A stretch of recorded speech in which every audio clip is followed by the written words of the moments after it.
नमस्कार साथियों, मैं रही भायल, मेरे यूट्यूब चैनल रही भायल आईएनसी पर आपका हार्दिक हार्दिक स्वागत है। झारखंड बीजेपी को लगा बड़ा झटका। झारखंड बीजेपी विधायक जयप्रकाश पटेल जी कांग्रेस में हुए शामिल। आप देख सकते हैं इस वीडियो के माध्यम से।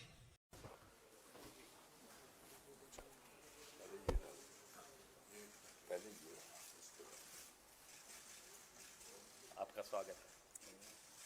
आइए।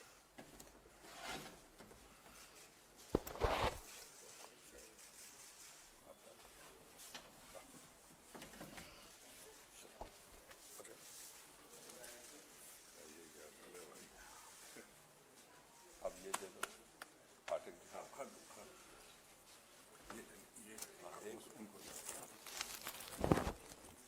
चुनाव का मौसम चल रहा है और कुछ वरिष्ठ नेता, पहले भी मैं आपको इसी मंच से इशारे से बोल चुका था कि भारतीय जनता पार्टी के कई वरिष्ठ नेता हमारे नेतृत्व के संपर्क में हैं और लगातार आपने कड़ी दर कड़ी देखा कैसे सिटिंग एमपीज ने भी ज्वाइन किया और आज आपके सामने झारखंड से सिटिंग एमएलए भी हैं और विप भी हैं, सचेतक भी हैं। भारतीय जनता पार्टी के मांडू विधानसभा क्षेत्र के तीसरे टर्म के विधायक जयप्रकाश भाई पटेल साहब हमारे बीच में हैं।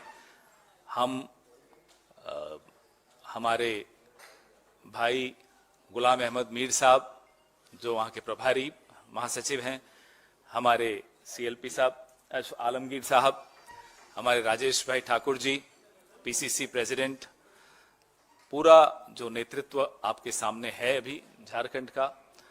और लंबी चर्चा जयप्रकाश भाई के साथ हो रही थी तो वो बता रहे थे कि कैसे उन्होंने मन बनाया भारतीय जनता पार्टी छोड़कर और कांग्रेस में शामिल होने का। लेकिन ये सच्चाई है कि लास्ट 2019 के लोकसभा चुनाव में हमने ना सिर्फ भारतीय जनता पार्टी, समुचित झारखंड के एनडीए गठबंधन के 11 लोकसभा में हमने पूरा प्रचार किया और टेकलाल बाबू के जितने भी झारखंड में जानकार थे, उनके शुभेच्छु थे, अपने समाज के लोग, उनके चाहने वाले लोग के बीच में जाकर भारतीय जनता पार्टी को प्रचंड बहुमत दिलाने का काम किया था। और उनके अलाय दल आजसू का भी मैंने प्रचार किया। परिस्थिति कुछ ऐसी थी, हमें लगा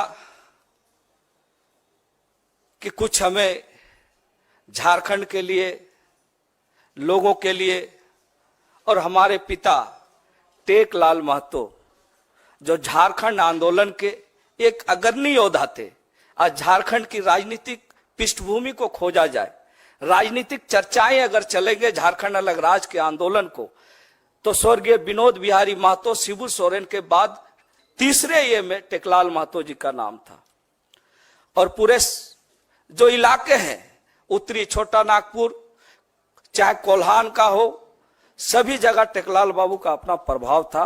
और मुझे लगा कि टेकलाल बाबू के सपनों को, टेकलाल बाबू के जो सपने थे झारखंड को संवारने का, आगे बढ़ाने का, चूंकि अलग राज्य हमें मिल चुका था, तो मुझे लगा कि एनडीए गठबंधन में जाके झारखंड में कुछ हम लोग ऐसा करेंगे।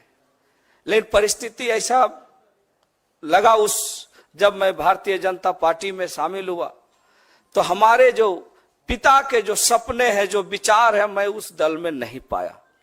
और महागठबंधन का हमेशा मेरा पिताजी एक समर्थक रहे हैं। और आज मुझे ये कहते हुए बहुत गर्व हो रहा है कि आज पूरे देश में जो इंडिया गठबंधन राहुल जी के नेतृत्व में दौड़ रहा है, वो 2024 में इसका रिजल्ट हम सब दिखाएंगे। जिस तरह से उन्होंने पदयात्रा की, झारखंड में एक अलग लोगों में एक उनके प्रति रुझान बढ़ा है। और एक युवा नेता राहुल जी के नेतृत्व में झारखंड की जनता ने इस बार ठान लिया है कि 14 के 14 लोकसभा इंडिया गठबंधन के उम्मीदवार को जिता के झारखंड को बचाना है। यही संकल्प के साथ हमने भी आज इंडिया गठबंधन को मजबूत करने के लिए और अपने पिता के उन विचारों को पूरा करने के लिए, जिनका सोच था कि झारखंड के आदिवासी, मूलवासी, अल्पसंख्यक का विकास हम कैसे करें, और आज जरूरत है कि उन विचारधारों को अगर कोई पूरा कर सकता है तो झारखंड में इंडिया गठबंधन, महागठबंधन के माध्यम से ही पूरा कर सकते हैं। इसीलिए आज हमने किसी राजनीतिक दबाव में नहीं, किसी लोभ लालच में नहीं, हमने इंडिया गठबंधन को आगे कैसे बढ़ाना है, झारखंड में हम कैसे टेकलाल बाबू के सपनों को पूरा करना है, इसलिए खरगे साहब जैसे लोगों के जो सोच है उसको हम धरातल पर कैसे उतारे। आदरणीय हमारे जो देश की जो हमारी राष्ट्रीय अध्यक्षा जो रही है श्रीमती सोनिया गांधी जी, उनके सपनों को हम कैसे झारखंड बनाएंगे। इसलिए आज मैं तहे दिल से और अंतरात्मा से अपने पिता के सपनों को पूरा करने के लिए और झारखंड में इंडिया गठबंधन को मजबूत करने के लिए आज मैं इस कांग्रेस में शामिल हो रहा हूं। आप सबों को बहुत बहुत जोहार, नमस्कार।